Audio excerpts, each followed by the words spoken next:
Mayroong isang kaguluhan na mahirap na po awatin ng kahit sino kasi desisyon na po ng taong bayan. So, may pagbabago, may pagpapalit na mangyayari.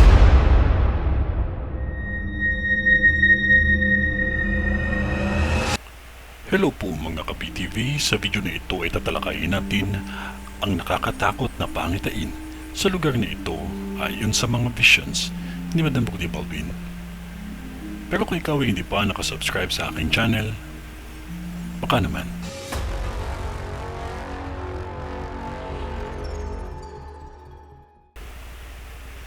Sa taong 2026 nasabi ko na mapagsik ang dala ng apoy sa taong ito.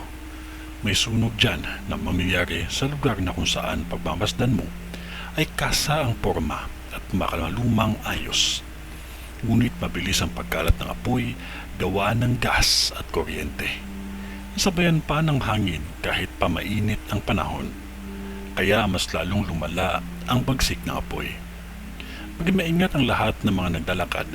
Iwasan ninyo na nakatutok kayo sa inyong cellphone lamang dahil may isang truck at sasakyan na kulay gray ang nakikita ko na sumalpok sa gilid ng kalsada.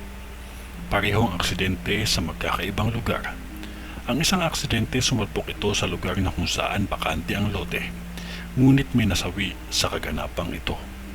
At ang isang aksidente ay sumalpok ito sa lugar na may nagtitinda ng mga grocery at tinapay. Maging maingat sa pagmamaneho at palagi dapat maging alerto ang lahat. May lugar na malaking sunog na kung saan tapat ng kalsada at may beauty clinic akong nakikita. At paligid nito ay may nakikita akong kondo. Sa vision ko may malaking krimen. Isang krimen na kung saan wala akong nakikita na may buhay. Isang tao na sadyang walang takot kung siya ay makulong dahil lamang sa tindi ng galit niya sa pamilyang kanyang nilooban. Dalawang krimen ito na kung saan ang isa ay nasunog mismo ang bahay. May taong walang takot sa Diyos at walang takot na gagawa ng krimen. Kahit sa isang kilalang factory at paggawaan, hindi nakaligtas sa apoy. Huwag basta magtiwala kahit kanino, huwag basta magpapasok sa mga hindi kilala, at magpatulog ng hindi nyo lubos kilala. Malaking krimen ito.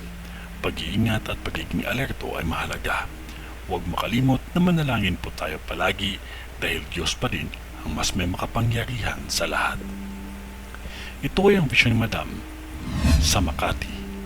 Sa ngalan ng Diyos Ama, ng Diyos Anak, at ng Diyos Espiritu Santo. Amen.